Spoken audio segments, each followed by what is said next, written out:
Hi, this is Robert Shear with another edition of the Ray and Bob, or the Bob and Ray Show. Ray McGovern, Bob Shear. I'm the journalist. I've been at this for a long time. Ray was actually one of the top Russia experts, Soviet experts at the CIA. He was at the CIA for 27 years. He was in Army intelligence before that. And he actually quite recently was in Russia. He actually spoke at a forum that Putin spoke at, and he was actually quoted in TOS today. So internationally, he has a great reputation as knowing a hell of a lot of what's going on, particularly when it involves Russia and a lot on the Ukraine war and so forth. And we're here, obviously, to talk about the Alaska summit. And the reason I wanted to reach out to Ray, particularly now, is I was so irritated by watching. I don't know why I watched CNN, but there was like they had 12 people, Bolton and Fareed Zakaria, and all of these people who've made a life of claiming they know a lot about what's going on in the world, and they judged this summit in Alaska as a nothing burger. Putin got some photo ops, red carpet, and so forth, but Trump was basically boxed out. And I didn't see it that way, and particularly when I listened to Trump himself on Fox News with Hannity talking before he got on that airplane saying, no, it was a 10, the conversation. And it was a great success. We didn't get everything. And he said very clearly, however, he accepted Putin's view that ceasefire now would not make any sense. Putin is speaking from a position of strength. The war is going very well from his perspective. So I want to turn to Ray. I think it wasn't a nothing burger. I think it's a recognition that power relations have changed in the world. And I remember one thing you told me very early when we started this series. You said, "Hey, Bob, it's like when we were both in the Bronx, and this guy's on the street corner and he's talking to another guy who's kind of big bully, and the guy can push him around, except that he knows that he's got his brother back home who can come, and now it's different. Russia's got China. And you can't just say, well, we're going to tell China they can't buy oil from Russia because then you're not going to get the trade deals and all that you're trying to go. So I'm going to turn it to you. I'm not the president. You briefed presidents Reagan, you briefed, Nixon, and Nixon and Ford, yeah. Hmm. Ford. So this is on a different level. But what would you be telling them right now? Well, Bob, thanks for mentioning that TASS had a whole article on my views of what happened yesterday. Um, I was going to brag about finally getting back into the mainstream media Oh, after 8 or 9 years, and you're going to ask me, "Oh, was it Reuters or ABC?" And I would say, "No, it was TASS, the Russian news agency." They called me up and asked me for a comment. They replayed it. And it went back to what had already happened by that time. And what happened, of course, was that Putin, a week ago, had warned about excessive expectations. Okay, now be careful. We're going to be talking about Ukraine, but don't have excessive expectations. And wouldn't you know that President Trump had excessive expectations because of his persuasive abilities? And so on the plane going out to Anchorage, he tells Fox News guy, he says, "Oh, I'm going to be very disappointed if we don't come up with some kind of agreement having to do with a ceasefire. Well, he said, I will not be happy if I have to leave the summit without some form of a ceasefire." So he says that going in. Now, they spent 3 hours together, okay? And I could just say, "Hey, Vlad, we would need a ceasefire." And Putin, "Niet." "Oh, but maybe we'll say that we promise, hope, cross our fingers, hope to die. We won't add any more members to NATO." "Niet." "Well, how about if we don't send any more arms?" "Niet." So you won't buy that? No. And if you watch the people, that is Putin and Trump, give their little summit summary, Putin was just reading from his notes about how good it was to be so close to the U.S. and Russia and all that. Trump didn't have anything to say. He had inflated expectations, and Putin turned them down. Now, The next thing, of course, was that Putin, or actually Trump, had to talk to his European neighbors, no European allies, and so forth, and then it became clear that today in the New York Times, oh wow, now Trump says he doesn't think that a ceasefire is absolutely necessary as the first step. Now, bear in mind, here's the New York Times just 2 weeks ago, 1 week ago. Kiev and its European allies insist that any meaningful peace talks begin only after a ceasefire. So pretty much that was going in. And what Trump probably told them was, look, just leave it to me. I may have to give some stuff to old Vlad, but I'll get you a ceasefire. And he failed. He failed miserably. So what's the news today? Ceasefire is not really all that important. Actually, it shouldn't be a sticking point. We're going to go for well, he didn't say the whole enchilada. What he says, we're going to go directly to a peace agreement. Whoa, a peace agreement without a ceasefire. That's very big. Next step, Zelenskyy comes to the Oval Office, where he had a bad experience last time, okay? J.D. Vance is going to be there. He's This twice this size. Monday morning, Monday. Yeah, Monday morning, right? Yeah, No, who Monday afternoon is actually this we're on scheduled. Saturday? But Yeah, remember how J.D. Vance lit into him, you yeah. know? I mean, J.D. is twice his size, but he's look at him, and now J.D. Vance is size. We're done. We're done supplying arms or money to Ukraine. If the Europeans want to do that, says Vance, here's a little phrase. Since the Europeans care so much about this conflict, like we don't anymore?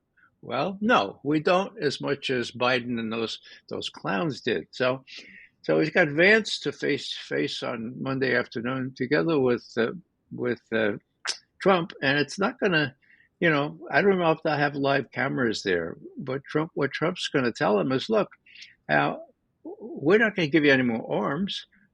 Russia has already won on the battlefield. I hope you know that, Mr. Zelensky. I hope you know that any time Putin gives the go-ahead, they're at the Dnieper River in a couple of days or weeks at most. So it's time for you to kind of draw in your fangs here. Time for you to listen for us. We're going to do the best we can, but I have to tell you, Mr. Zelensky, that even though we promised many times under Biden that we'd stay with you as as long as it took. Well, it's now. That's as long as it took, and we're out of there.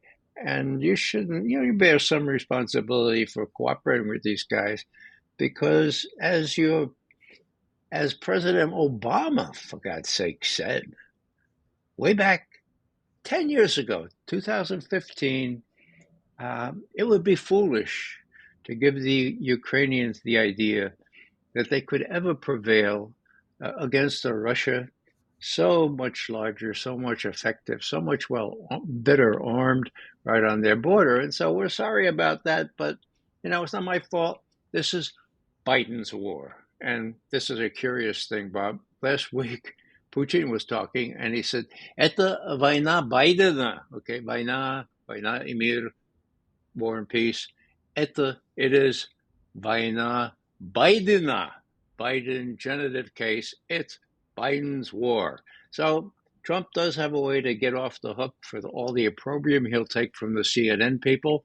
And, most important, the Ukrainians, uh, the West, the U.S. have lost, okay?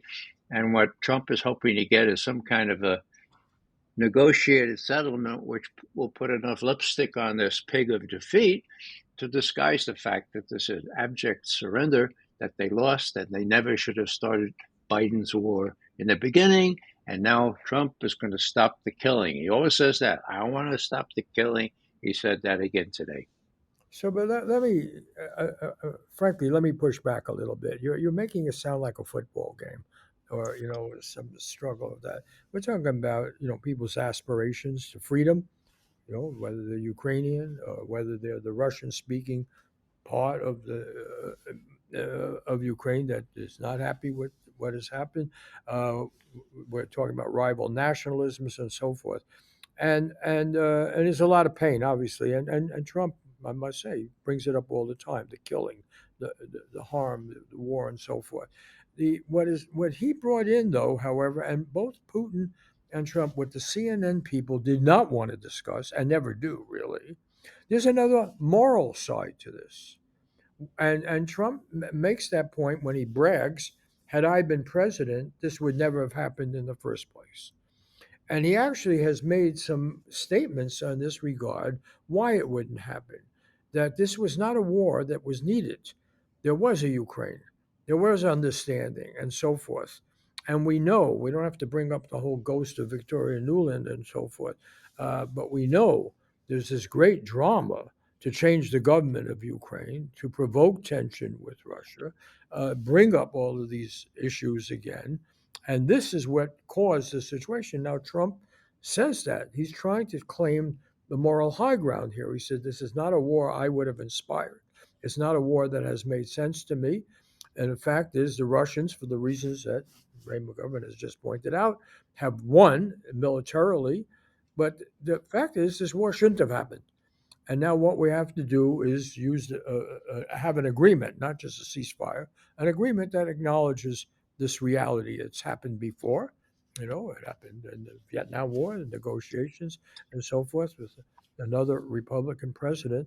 And it seems to me this is something that what remains of the kind of pro-war liberal establishment, although Bolton was in that CNN group, is a failure to recognize that this was a war of choice to begin with, not on Putin's part. This was on Zelensky's part with his American allies, and it was prolonged when the British leader came over and Johnson encouraged him to continue and not accept an offer. So we have to remind people of that history. And it seems to me what Trump is saying in his art of the deal is this is the best deal you're going to get. And then when they meet on Monday, if Zelensky doesn't accept it, he said it is up to the Ukrainians. They don't want to accept it. And he doesn't want to accept it. The Europeans, okay, then it becomes their war. Their war. And now Zelensky, he talked to Zelensky today, Saturday, and Zelensky has already indicated he wants to do what's best for the Ukrainian people and stop the killing. If he means that, then they're going to have to, really come to a quick understanding, the meeting that the three of them will have, or they're going to have to go without Trump.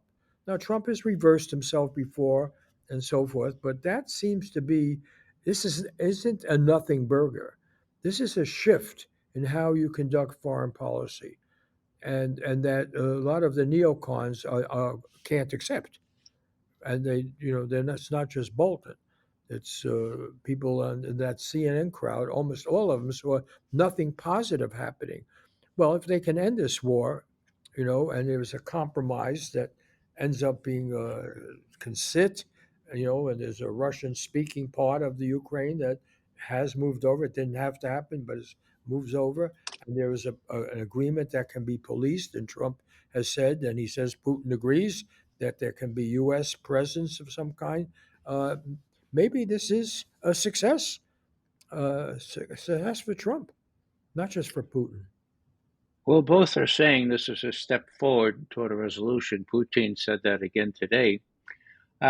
With respect to Trump, we have to be really honest here. Obama refused to give Ukraine offensive strike missiles, offensive weaponry, and I explained why. Trump gave it to them. He gave them javelins. He gave them other things. And he bragged about it. So it's an open question as to whether he really could have Yeah. avoided getting sucked into I'm this not thing. arguing for giving him the Nobel Prize. I'm just saying that it's something happened in Alaska that may be a good thing for Yeah, what I'm telling you is Ukrainian that, people. that Trump came in hoping to get a ceasefire because that's what his allies and that's what Kiev needed, and that would have been a big feather in his cap. And Putin said, "Look, didn't your people tell you about the terms that I insist on to end this thing? And did they not tell you we've won the war? I mean, give me a break, Donald. I'm not going to do any immediate ceasefire." And that's the way it went for 3 hours. And you could see it on their faces as they talk to people. Now, today, Trump says, oh, we're not gonna go for just the ceasefire. We're gonna go directly to a peace agreement. In other words, the whole enchilada. That's a reverse from their stated position for all these months, at least recently. So Zelensky's going to appear in the Oval Office. It's going to be called the carpet. Now, it's not going to be a red carpet for him. It'll be that beige kind of thing that they have in the Oval Office. But he's going to be subjected to the same kind of treatment that he got last time when they reamed him out. I was almost embarrassed. I don't like Zelensky at all, but my God, to treat a head of state or a pretended head of state that Well, way. Zelensky will come in more open to it because he's already indicated that he's under pressure. First of all, he can't pursue this war. People in Ukraine don't want to sacrifice themselves for this war and sign up, and they'll avoid being inducted. That's a real problem. And so Zelensky might prove you wrong, Ray McGovern. He might come in and say, "Look, all right, let's try to get the peace agreement." And he might have to swallow it and accept, that you did the adventurous thing. You followed the leadership of the NATO crowd. It didn't work out, and now this is the only path forward, and you make the best of it. That would show leadership on his part. Yeah, he hasn't really shown much leadership. I think the fly in the ointment there, Bob, is that the Europeans have convinced Zelensky that they can come in and make good on these provinces, that they can somehow rescue him. Now, that's crazy. That shows that it's not the coalition of the willing, it's the coalition of the brain dead. Why? Because they don't have any weapons. Why? They don't have any money. They can't do this. Or they're going to buy weapons. Yeah, they'll buy them from the U.S. And how soon? How soon can they have them? They can't have them in time. So Zelensky has a problem. He's got the neo Nazis that have pretty much a stranglehold on him, and he's got the British that have been advising him all along. And so, unless Zelensky gets the word, look, pile up your plane with lots of dollars and take off for one of your resorts, then he's going to resist it on the expectation. And again, this is an excessive expectation that the Brits and the Germans and the French and the Poles and the Norwegians are going to help him out. So he's not a very realistic guy. If he thinks that, I think there's going to be a real milestone here after this meeting. I don't think it will necessarily happen at the meeting, but I think that he'll be given the word. Look, the time's up, and I would fully expect maybe Zelensky wouldn't be around very much longer. Okay, well, let me just ask you. 'Cause I know this is I'm not the guy who advised presidents in the CIA, and maybe I'm just this. That's what this us outside people think we have. I'm just wondering whether, and trust me, I see a lot of very bad stuff happening out of the Trump administration domestically, internationally, but I just wonder here whether he's showing a seriousness of purpose about where power is in the world and how things are. And I want to close by getting back to his statement about that China and Russia really shouldn't be allies.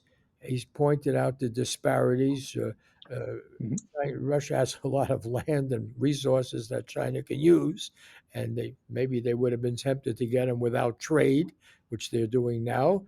And Russia, has this a bigger nuclear force and so forth, was in the position of pushing China around when they were both communist countries, and they finally had the Sino-Soviet dispute.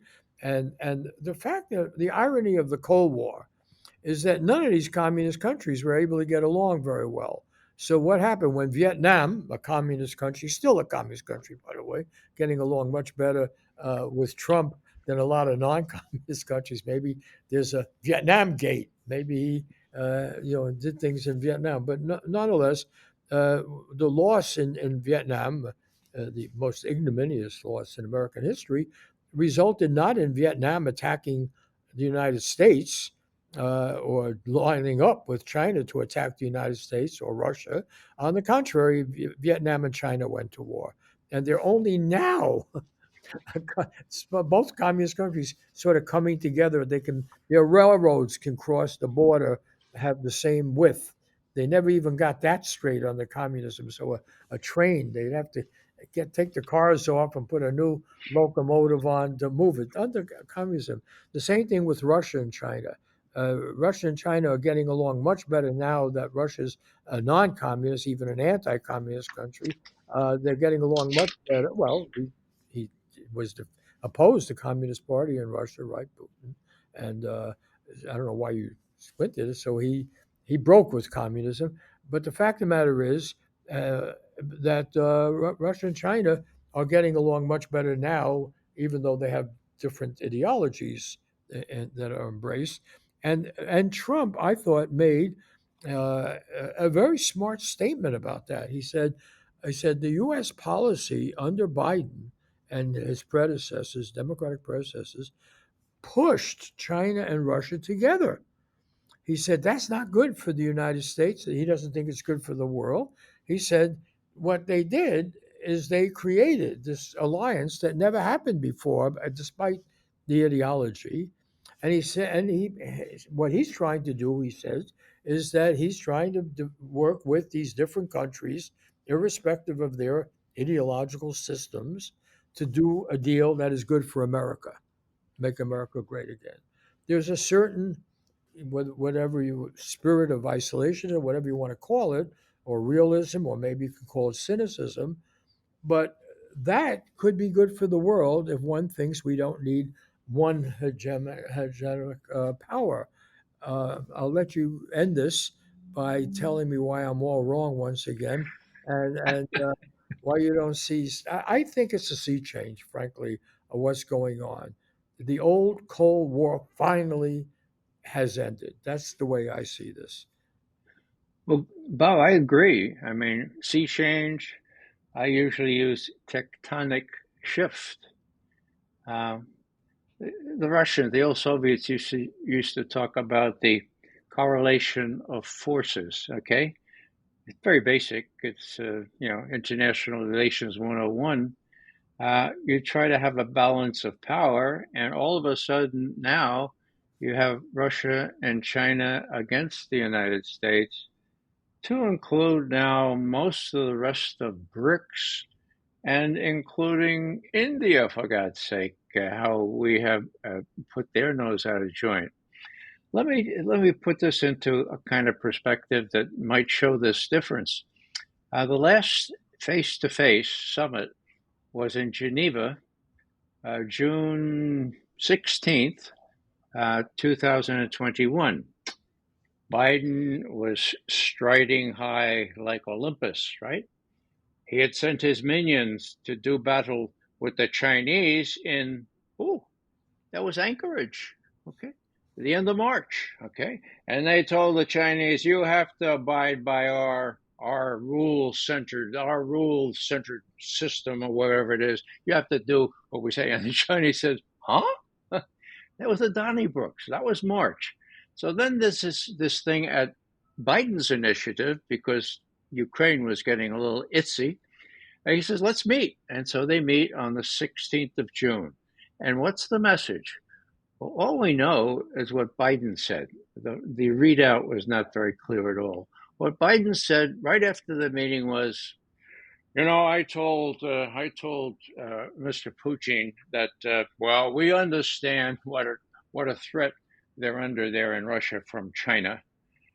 This all thousands of miles of border, the Chinese aspiring not only to be the most economically advanced country in the world, but the military powerful. So we know that China is squeezing Russia. And so I told Trump that I told Putin we're aware of this. Now, I mean that that was not true for decades, but Sullivan and Blinken apparently read it in textbooks going back 2 decades, chapters of which I wrote, saying that, the Chinese and Russia don't get along. Well, they do get along now. It's really two against one. It's really actually three against one, if you count, as well you can, India. So, what am I saying here? Now it's very clear that Biden was completely wrong. Not only is this Biden's war in Ukraine, where he thought that, did he think the Chinese would remain neutral? Well, they pretend to be neutral, but my God, they're buying all the Russian oil that they can buy, and they're not neutral at all. So now here comes Trump. The West has lost in Ukraine. He doesn't know what to do with these tariffs and all this stuff. And so all of a sudden he lays a deadline. Boom, the 8th of August. We're gonna we want Putin to stop the war in Ukraine, or else. Mr. President? Yeah, 5 days now. Yeah, on the 8th. Or else? What's over? Oh, we're going to put in bone crushing sanctions and secondary sanctions where people like the Indians and the Chinese that buy oil from that to help the war. So we'll do that, okay? Now what happens? They come to the 6th of August, 2 days before the deadline, and everybody tells Trump, this is not going to work. Number one, sanctions on Russia don't work. They never have. They just encourage Russia to find other ways to cope. Secondary sanction on China and India, they're not going to do it, Mister. No matter how much you tell me they're going to do it, they're not going to do it. Okay, so what happens? He needs a way out. My God, what can I do? He sends Witkoff to Moscow, and Witkoff says, "My president has gotten in quite a fix here. We're not going to do those sanctions that the deadlines for next two days from now on you, and we don't want to do them on China either. But we need something. Could we maybe have a summit?" And Putin says, "Summit? Yeah, we could talk about Ukraine because we realize that's not going really well, and it would just be a really nice way to say, oh, we're not going to do those sanctions on Russians or the Chinese, or just the Indians. We'll do the Indians." And Putin says, well, what do you have to give if we have a summit? And I don't know what Witkoff said, but it didn't have to be much because this summit has put Putin in a very favorable light, being received by the head of the free world. The people in Europe and the neocons here are going out of their gourds saying, my God, how can you make this guy respectable? Well, you lay a big red carpet and you smile. There is good chemistry between the two. All I'm saying is that this tectonic shift, you're quite right. This is the most important thing that's happened in the last 2 decades. Kissinger could see it happening. He said specifically, the worst thing we could do is drive the Russians and the Chinese together. And that's precisely what Biden and Obama and people before him have done. So here, Trump inherits this legacy, and he's decided, well, it's not so much, in my view, that let's do a multipolar world. It's that he's faced with a multipolar world with the vast majority of the people in the world on the other side, not only the South, but China, India, Russia. They're all arrayed against the U.S. and BRICS now. So he takes, well, okay, let's finish this Ukraine thing. Let's say it's Biden's war. Let's say I just want to stop the killing. And on those conditions, can Putin meet me halfway? Well, he can. Now, people say to me, what's in this for Putin? He's already won. Putin doesn't want to go all the way into the rest of Western Ukraine. He knows that's Vietnam, okay? He knows about Afghanistan. He knows Soviet history. He doesn't want to go any farther than is necessary to have a secure cordon sanitaire or buffer zone. And that's what he's trying to negotiate with Trump and the others. So I think there's ample room for negotiation. If it were that Putin wants to go, all the way to Ukraine and then Poland and then the Baltic states, like Biden claimed, That's stupid. That's ridiculous. There's not one scintilla of evidence that that Putin wants to go any farther than is necessary in Ukraine. He didn't want to kill these people either. Take it or leave it, but these are fraternal Slavs. They were part of the same family. That's where actually the Slavs grew up in Kiev itself, the birthplace of King Vladimir and the rest of them in the 9th century AD. So yeah, there's a lot at stake here.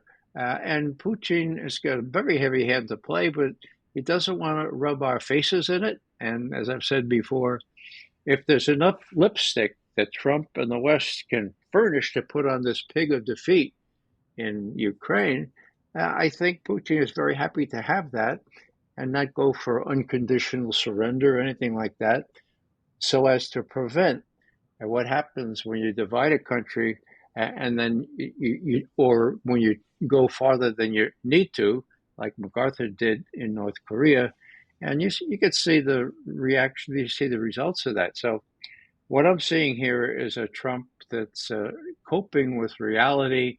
It is multipolar. He's losing. It's 2 against 1, or maybe 3 against 1 if you count India and the BRICS. It's not a good look, as they say these days. And I think he's got Witkoff, who's smart enough, 10 times smarter than Rubio, and that's damning with faint praise. But he's got some people who know how to negotiate, know how to deal, and realize when they have a very bad hand, and that's exactly what Trump has. He has a very poor hand with a pair of deuces at most, where Putin has a full house.